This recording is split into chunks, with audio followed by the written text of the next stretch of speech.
the stoplight that judges your life choices by Lobotomy FM. You first notice it on your Tuesday morning commute. The stoplight at Maple and 5th, one you've passed through hundreds of times before.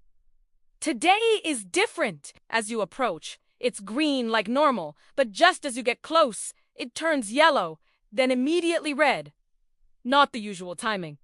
Almost like it waited for you specifically. Great, you mutter, drumming your fingers on the steering wheel. You're already running late after hitting snooze 3 times and spending too long scrolling through social media in bed. The light stays red for what feels like eternity. You check the time. 2 minutes and counting. Cars on the cross street zip by, but there aren't that many. This light should have changed by now. You glance up at the red light, and that's when you notice something odd. Is it ... looking at you? The red circle seems to have developed a subtle pupil-like darkness in its center. You blink, and it's gone. Just a normal stoplight. Finally, it turns green. You accelerate perhaps a bit too quickly, annoyed at the delay. The next morning, you approach the same intersection. You made sure to leave on time today. Your coffee in the queue folder, your favorite podcast playing. You're in a good mood. The light is red as you approach, but as you slow down, it immediately changes to green. Huh? That's convenient, you think. Driving through without stopping, the pattern continues all week. When you're running late, stressed, or just did something you're not proud of, the light turns red and stays red for an unusually long time. When you're in a good mood, did something kind, or made a healthy choice that morning, the light turns green as you approach. You start to wonder if it's all in your head. Then comes Friday night. You're driving home from a bar where you had one more drink than you should have. You're not drunk, just a little buzzed, and you feel guilty about it. As you approach the intersection at Maple and 5th, the light turns yellow. You could make it through if you accelerate. You hit the gas. The light doesn't just turn red, it flashes red, strobing like an angry eye. Then, something impossible happens. The pole bends, the signal housing swivels, and the red light focuses directly on you, following your car like a spotlight as you pass underneath. You slam on the brakes in the middle of the intersection, heart pounding. Horns blare as cross-traffic narrowly avoids hitting you. The red light remains fixed on you, illuminating the interior of your car with a bloody glow. Then you hear it not with your ears, but somehow directly in your head. Disappointing, says a voice like metal grinding on concrete.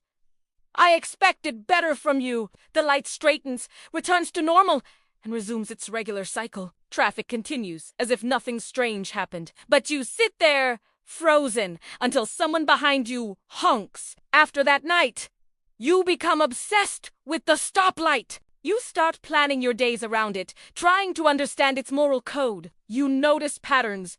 It rewards kindness, punctuality, healthy choices, and honesty. It punishes selfishness, laziness, indulgence, and lies. You start making better choices, not because you want to, but because you fear the judgment of the stoplight. You eat vegetables instead of fast food. You call your mother regularly.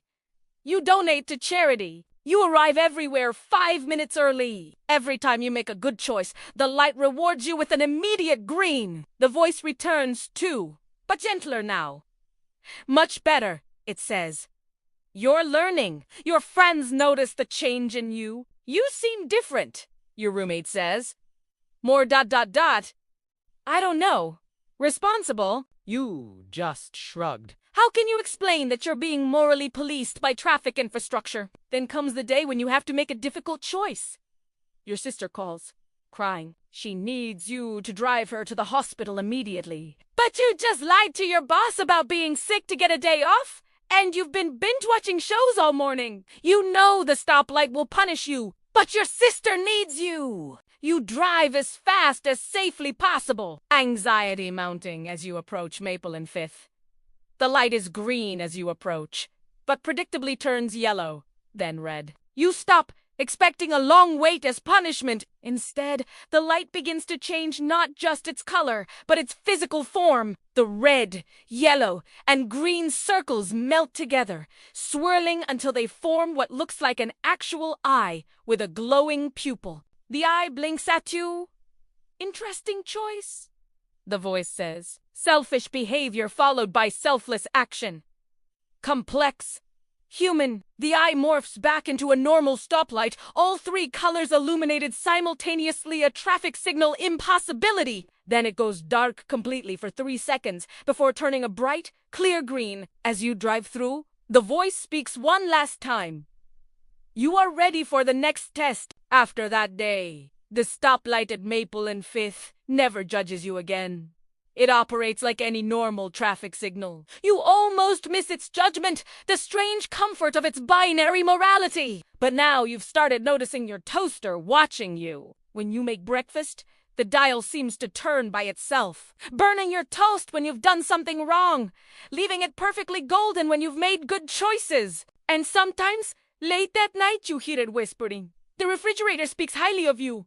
The microwave has concern. You've started eating out more often. Yesterday, your car's GPS rerouted you without your input, leading you to an intersection you've never seen before. All 4 stoplights turned to face you as you approached, their lights blinking in unison. You turned around and drove home a different way. You wonder how many tests there are and what happens when you pass them all. You wonder if every inanimate object is watching, judging, communicating about you in some vast network of moral surveillance. You wonder if anyone else can hear them. Maybe you should ask that woman who keeps giving her refrigerator suspicious looks at the supermarket. Maybe she knows something too. Or maybe you've lost your mind. Either way, you've started using the stairs instead of the elevator. You don't trust anything with buttons anymore.